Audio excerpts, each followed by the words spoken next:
纵然前方是龙潭虎穴，咱们也得闯闯了。这。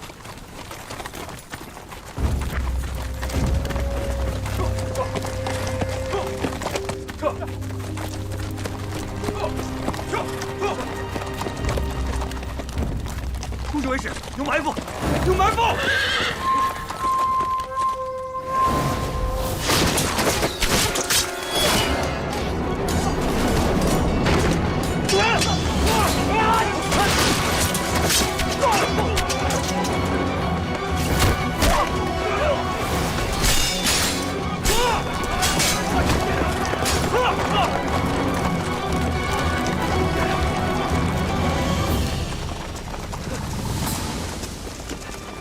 绞杀血浮屠者，赏黄金100两。是。金哨保留步，保护顾指挥使要紧，防止那些血浮屠再杀个回马枪。好，臣遵令。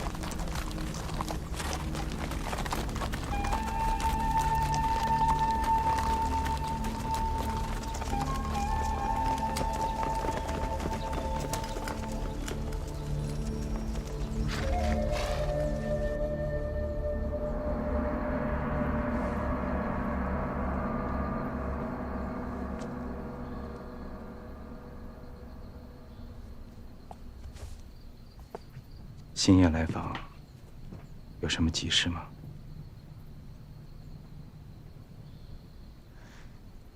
我又不是你的大花，你这么看着本王，本王甚是难堪呐。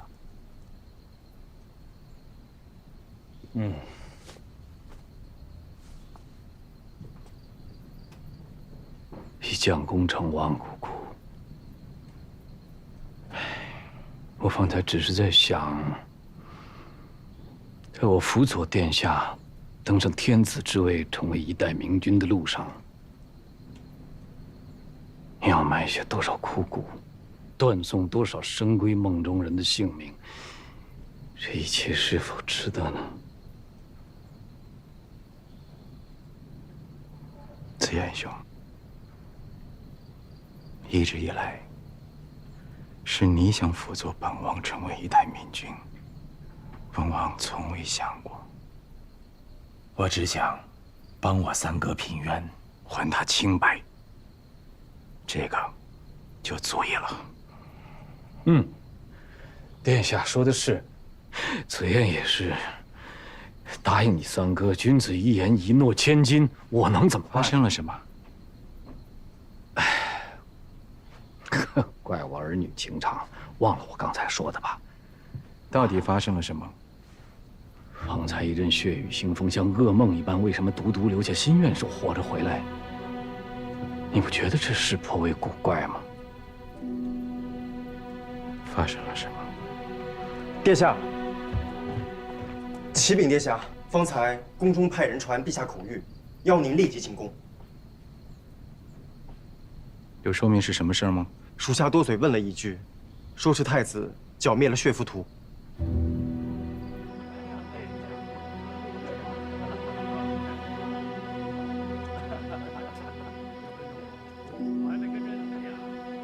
方才的一场血雨腥风像噩梦一样，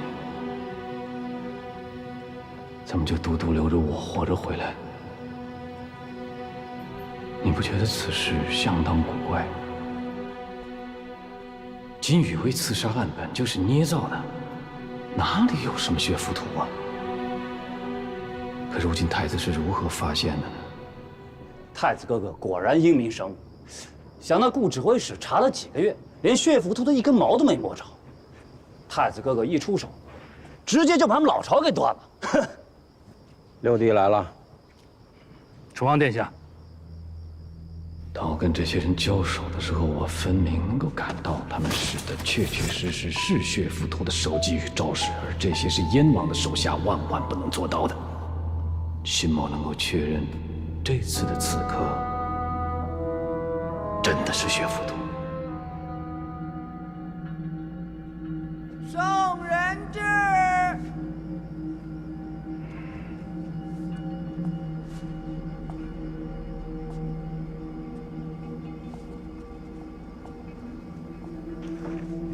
儿臣参见父皇。都凭什么？见父皇。启禀陛下，太子殿下谋略双全，在地京部下眼线，顺藤摸瓜，一举捣毁血浮屠的老巢。13具血浮屠的余部，均被太子殿下率部斩杀。儿臣终不负父皇所托。这血浮屠老巢不是在燕州吗？怎么竟突然出现在地京了？回禀父皇，这不过是他们为了掩人耳目的雕虫小技罢了。所谓的大成遗孤，所谓的复国，通通都是幌子。不过是这几个血浮屠残部，对顾指挥使怀恨在心，决意报复。也是儿臣失察，赶到的时候，他们已经设下了埋伏。不过还好，儿臣及时赶到，救下了顾指挥使。但是，金宇卫死伤惨重，还望父皇恕罪。太子殿下过谦了。顾指挥使统领金宇卫多年，连个埋伏都辨别不出来，是该让他吃些教训了。父皇，这些就是太子殿下一举剿灭的血浮屠余孽。您看，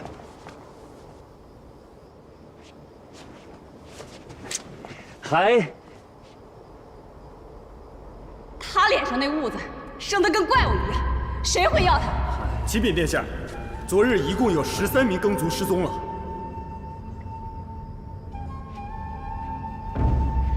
还请父皇重赏。太子殿下，府邸就要长住，当先惊了圣驾。是，儿臣唐突。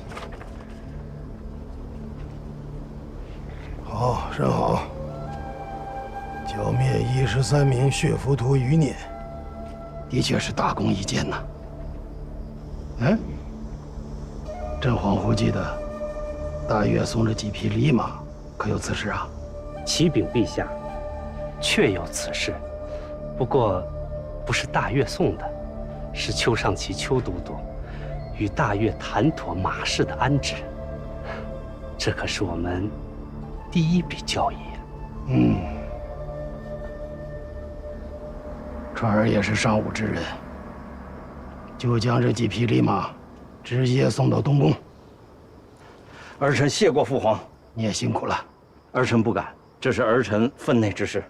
剩下的事就交由楚王继续查处吧。啊？儿臣遵旨。父皇，儿臣不明白。前朝余孽兹事体大，楚王还需谨慎行事，不可再如太子这般鲁莽。大成遗孤，到底是一场闹剧，还是有人暗中捣鬼？朕要的是真相，不是这13具不能开口说话的尸体。是父皇。父皇，陛下圣明。楚王殿下肩负重任，若有需要之处，臣定将全力配合。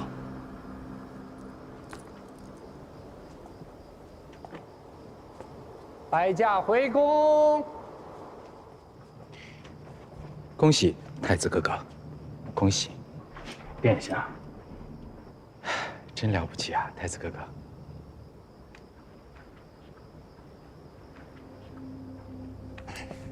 他根本就是在跟我作对。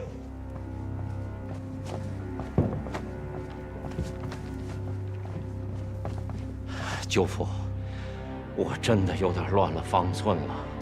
您说我父皇他到底什么意思？这一次一次的，难不成他真的想废了我这个太子？他敢！若不是我整个闽海常侍替他坐镇，他能坐稳这江山？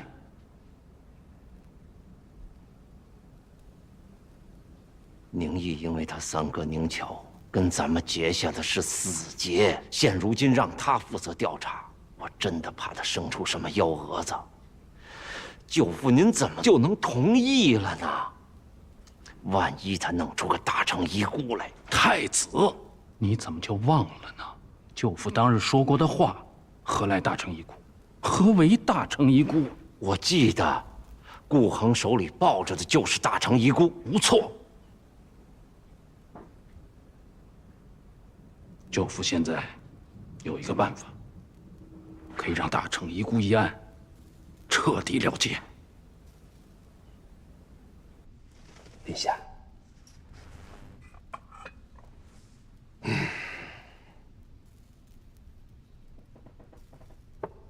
为何叹息呀？太子殿下除掉了血浮屠，本是好事。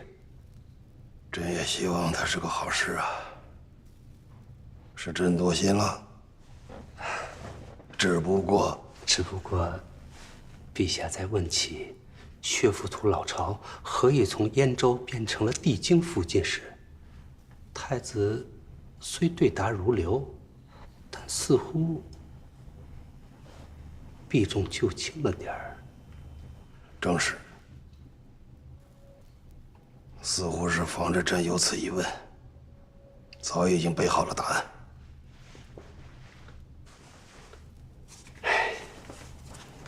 这太子殿下真的是不懂陛下的良苦用心呐。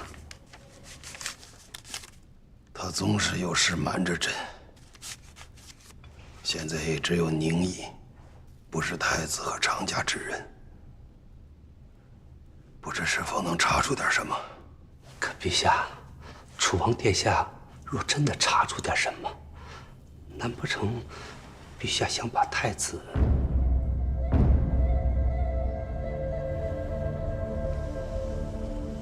陛下，老奴多嘴，失言了，陛下恕罪。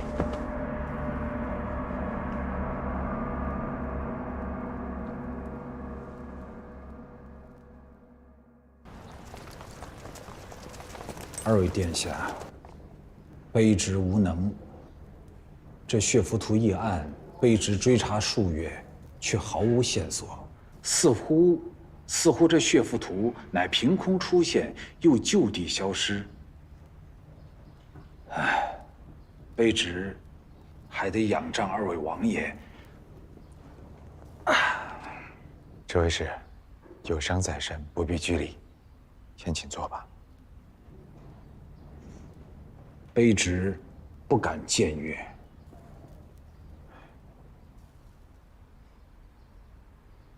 行了，顾指挥使，在本王面前就不用拘着了，又不是第一次来你这儿，跟平时一样。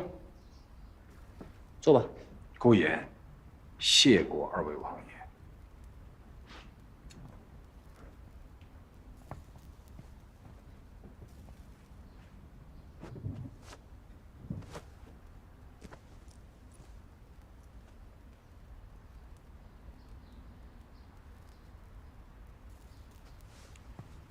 说吧，要怎么查？既然六弟找本王来帮忙，本王也不会藏着掖着。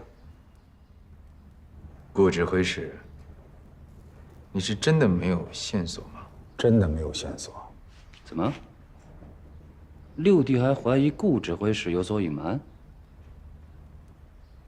金宇卫查找血浮屠余孽，惨遭暗算。数十位兄弟丢了性命，本王相信，顾指挥使你比任何人都希望查出血浮屠背后是什么人在捣鬼，对吧？但本王同样怕的是，有人刻意对你隐瞒真相。你看着我做什么？啊？这是太子殿下直接安排的行动，事先本王什么都不知道啊。明人面前不说暗话，楚王殿下意有所指，卑职倒也是明白得很。虽说我顾某无能，但是执掌金宇卫10数载，我至少明白一个道理：这查案讲的是真凭实据。如果楚王殿下只是凭着无端猜测、空穴来风就想大做文章的话，那顾某只能向陛下请罪，我金宇卫没有这个本事。好，说得好，顾指挥使果然是名不虚传，识大义，讲气节。刘迪，听见了吗？现在什么线索都没有，咱们就别在这儿瞎耽误功夫了。顾指挥使，本王给你一个主意，也许可以帮你拨开云雾见青天。哦，若果真如此，那卑职先谢过楚王殿下。指挥使之前说，血浮屠凭空出现又就地消失，但只要是人活在这世上，总会有些亲朋旧交吧？不可能真是雁过无痕吧？楚王的意思是？本王的意思就是说，你我手上有这些尸首，所以总可以找到那些认识他们的活着的人吧？楚王殿下言之有理，虽说这法子好似大海捞针，却也好过毫无头绪。那卑职立刻去办，陈尸于衙门外，再张贴悬赏的布告。若是有人能把他们认出来，不行。赵王殿下有何不妥吗？不妥，非常不妥啊！有何不妥呢？此事兹事体大，对，兹事体大啊！不能如此草草的决议啊，不能如此。兹事体大，哎，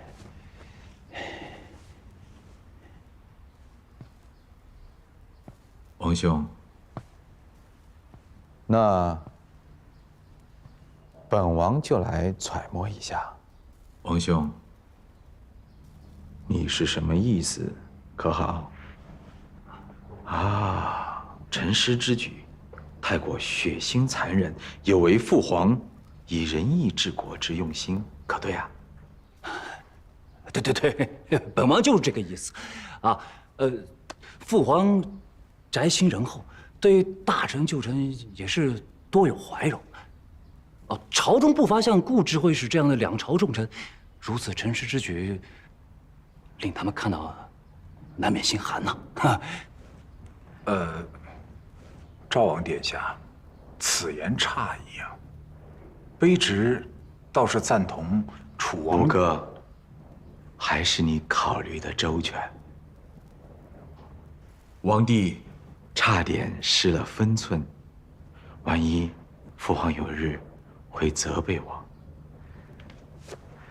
多谢王兄提点。啊，那是当然，那是当然。本王这也是为了六弟好嘛。为了大家好，大家好。二位殿下，能给卑职一个明示吗？王兄，布告，你们照贴，广集线索，那总是好的。陈尸就不必了啊。当然听赵王的，听赵王的。卑职立刻去办。王兄，还是你周到啊！贴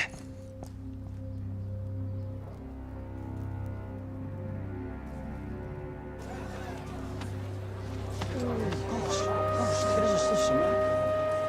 找去看看。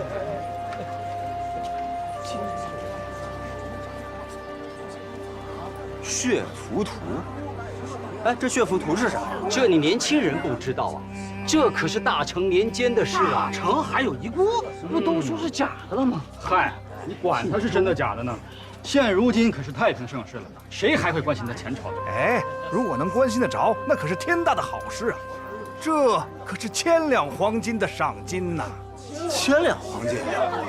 哎，你说你会不会是血浮屠啊？我娶了你，会不会有千两黄金啊？我看你才像呢，不如你就是那大成遗孤，价值1000两黄金，我把你娶了，赏金分你媳妇儿一半。那行，就算是一半啊，也是我一辈子都赚不到的呀。行了行了，别看了。这过不了几日，指挥使你就要飞行甄别各色的血浮屠和大成遗孤了。如若这一切真是大成遗孤所为，指挥使，你会作何感想？请。顾某万不敢劳动王爷后代。殿下若无他事，臣告退了。如若这大成的九皇子当真在世，指挥使，你心里是否有几丝宽慰啊？楚王殿下何出此言？顾某当年为何背叛血浮屠？我想殿下比这世上任何人都要清楚。当年你是因为子嗣而背叛血浮屠，助本王缉拿大成遗孤。事成之后，你我二人本应该是功臣。但本王重伤醒来之后，你已经是太子殿下的入幕之宾，而本王已被父王摒弃。这10数年，大成遗孤竟然出现，而父皇偏偏又让本王来查此案。指挥使，你说这是因果不虚，报应不爽吗？楚王殿下，您这番话，无非是想让顾某再次背叛太子而已。像我这样一个反复无常的小人，本来就应该得到报应，不劳殿下费心。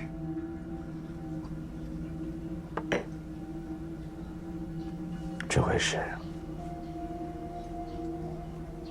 这些年，本王一直在帮你追查失散的妻儿，以表达本王对你的愧意。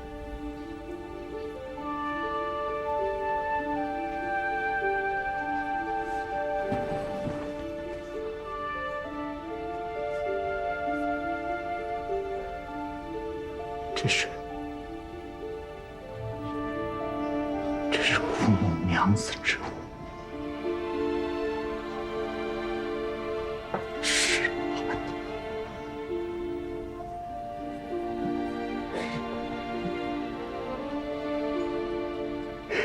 一心全无。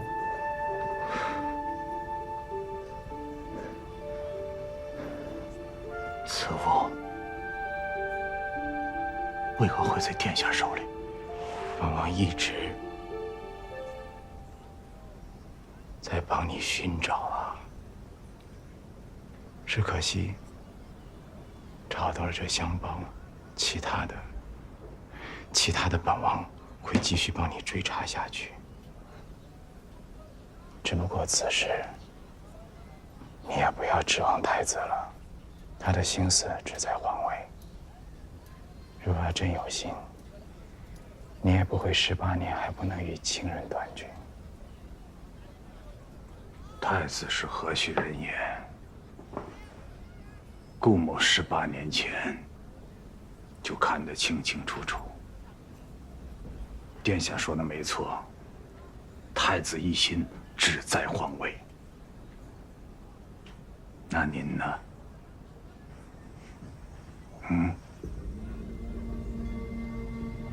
您又是何许人也？您自己看清楚了吗？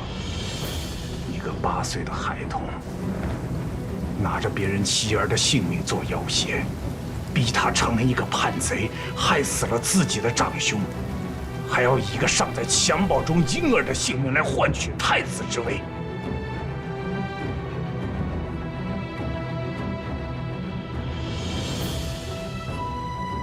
那是你的妄测。当年父皇答应了本王，若劝降成功，会保住你兄长跟婴儿的性命。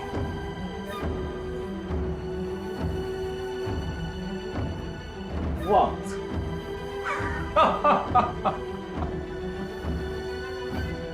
天圣的皇帝陛下，当真容得下一个忠于大成的臣子吗？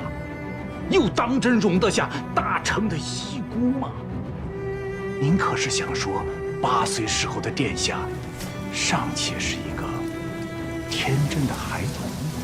大成遗孤和你儿子，你只能选一个。太子之位，与一个陌生婴儿的性命比起来，楚王，您会如何取舍？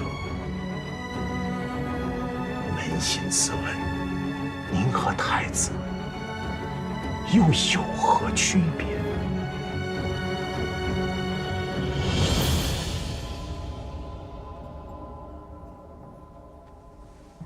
殿下，若没有别的事，吩咐微臣，微臣告退了。8岁的宁毅，8岁的宁毅只有8岁。如指挥使所说，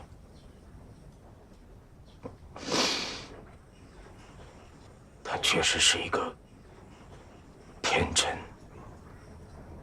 自以为自己懂了一切的无知的孩童。母妃。但之后的18年，重重变故，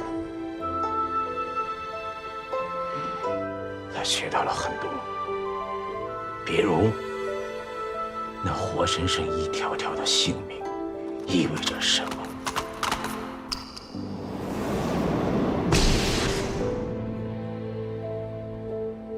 指挥使，听令。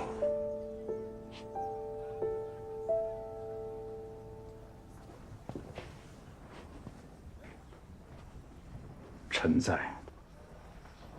金宇威，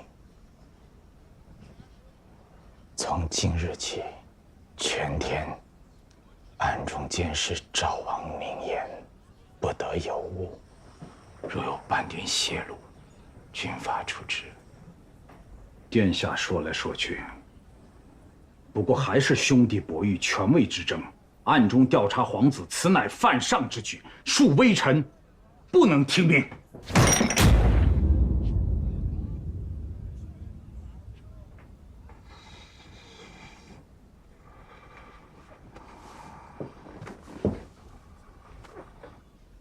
金宇威数10位同袍因为顾指挥使你而丧命，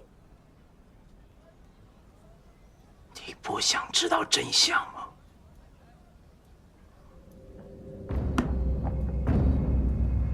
你不想知道真相吗？你不想告慰这些无辜的亡灵吗？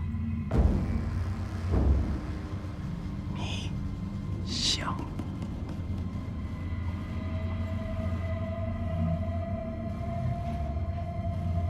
你想？能劳明洞京师的花魁朱茵姑娘相邀，我辛某哪敢不来呀？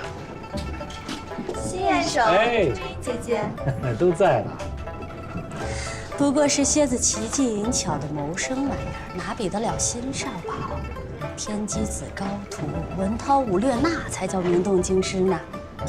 哇，朱茵姑娘这好口才啊，让人看上去咱们俩倒是一对才子佳人啊。辛少保可不要吓唬奴家，您家中那位大花夫人，奴家可惹不起。哎呀，你快别嘲笑我这可怜人了。今晚上为听朱茵姑娘一曲，我不小命都豁出来了。您这条老命还是留着吧。今夜秋都的宴请长海，请我过府作陪呢。哦，这邱都督跟长海走动越来越勤了，还不是因为你干的好事。嗯，你可真够毒的，竟给人家姑娘找了这么个克夫克子的天煞。那谁想他一不高兴就把自己丫鬟卖到教坊司去，这么毒的小娘子，就得给她配个毒命。我这叫替天行道。好啦，新少保，知道今夜您要大驾光临，奴家可是特意为少保安排了一位妙人。哦，可谓是才色艺样样顶尖，少保可欢喜呀？欢喜，当然欢喜。这妙人在哪儿呢？哦，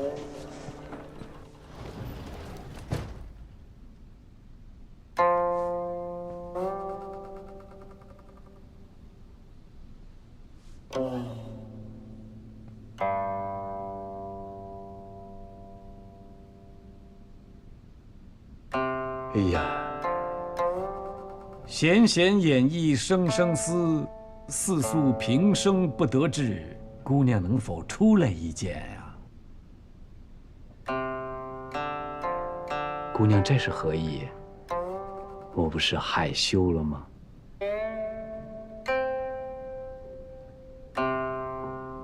转轴拨弦三两声，未成曲调先有情。姑娘，这是让我进去吗？啊，那好，那在下就恭敬不如从命了。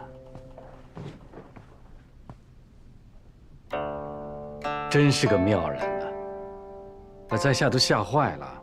太子眼前遍布京城，本王要调查血府图的真相，还是小心为妙吧。既是小心为妙，就别再一口一个本王，还是换换称呼吧。那客官认为本王应该如何称呼我自己呢？客官能否坐下再聊呢？那就客官请坐吧。小娘子把汉轻服了，奴家以为如何呀？本王认为这个甚好，甚好。嗯。我们一会儿要跟武姨娘品茶赏月，阿娘，我没听错吧？你说那武姨娘对长姐做出此等阿杂之事，这怎么还有脸见咱们啊？这是夫人的意思。浩儿说的对，该难为情的是他，不是我们。那咱们等会儿见面说什么呀？啊，总不能当成什么也没发生过，还一起夸夸茶香啊，赞赞月明。浩儿，我们还真就得当做什么都没有发生过一样。你听见了吗？那他要是再……孟浩，这就叫人在屋檐下不得不低头。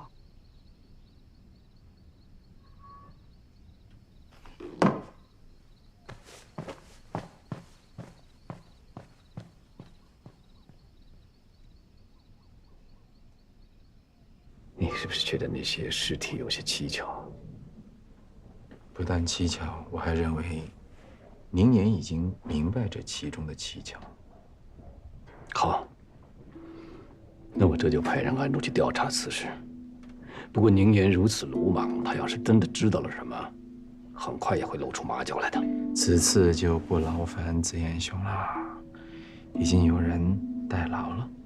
哦，这么说又有什么能人志士拜倒在了姑娘的石榴裙下呀？哎，顾言，你说服他了？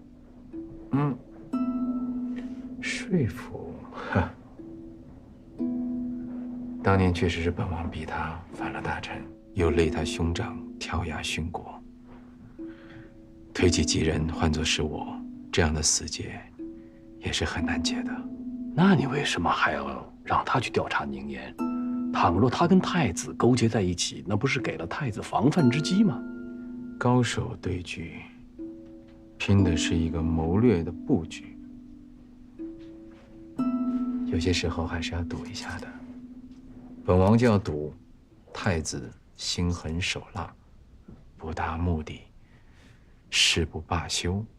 我还赌，我赌那顾衍对他同袍有肝胆相照的兄弟之情。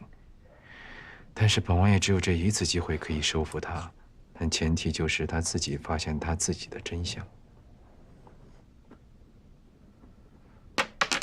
那是赌输了吗？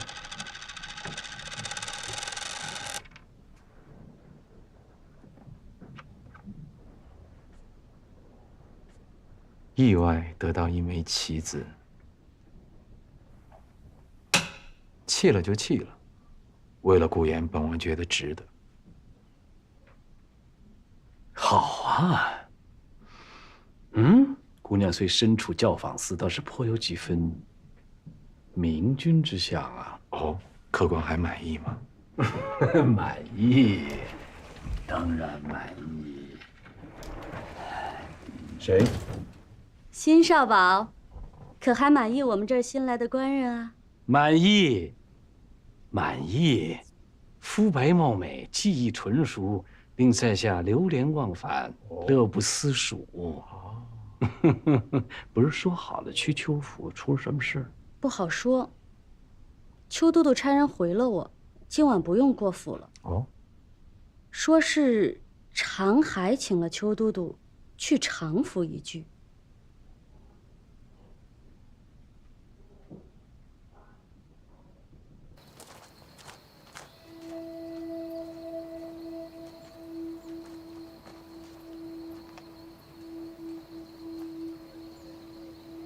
邱某见过长公。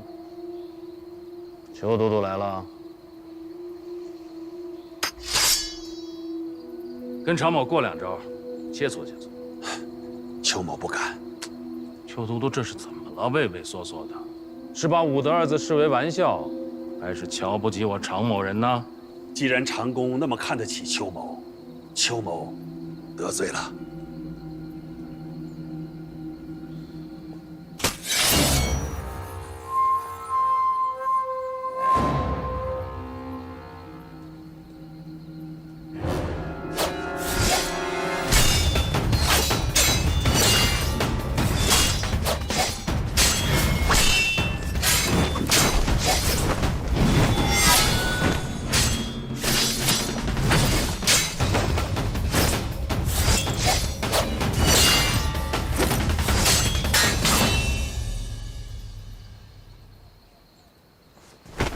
长公饶命！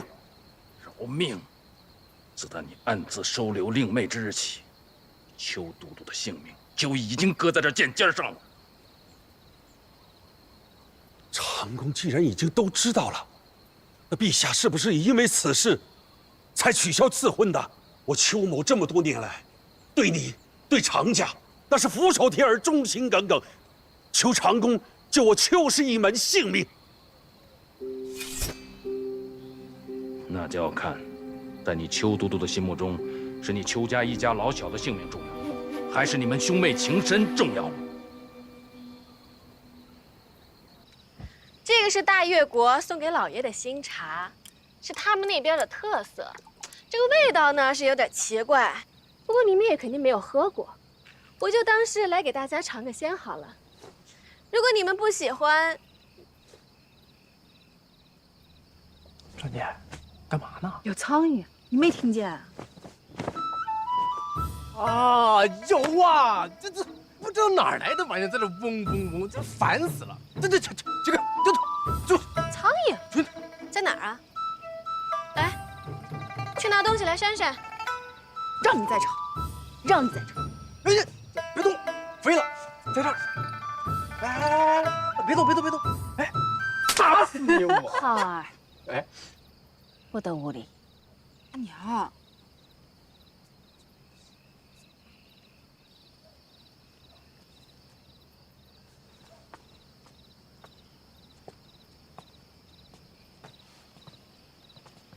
老爷回来了，快请老爷上座，陪我和妹妹一家坐下喝喝茶。这一家人虽然都在一个府里，但也很少聚聚，说说话。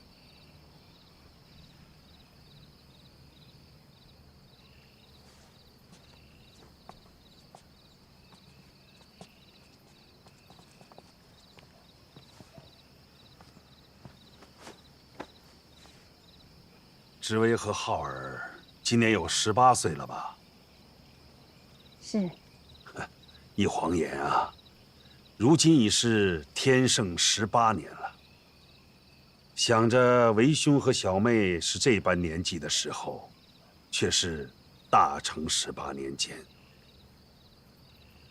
真是世事变迁，人生无常啊！长兄，你今日何来如此感慨呀？于小妹来说，日子都是一样的过。如今，我也只剩下为人母的期盼，盼着知微还有浩儿啊，能够早日成家立业，平平安安，我也就心满意足了。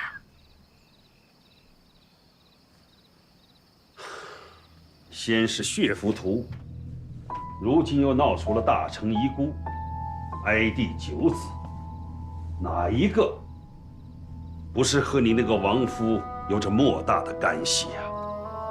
如今陛下取消了婚约，你别忘了，夫人地上的庚帖，那可是凤知微呀。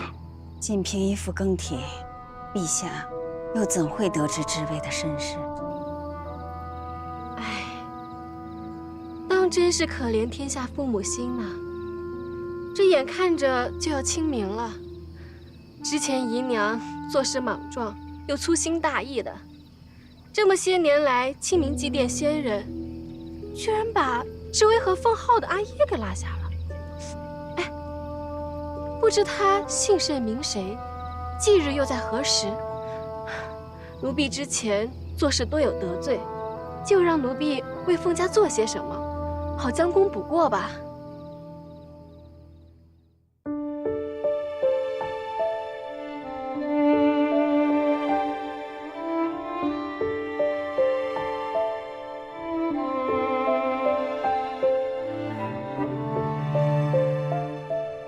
行者又如何？深情不够多，莺飞翘歌，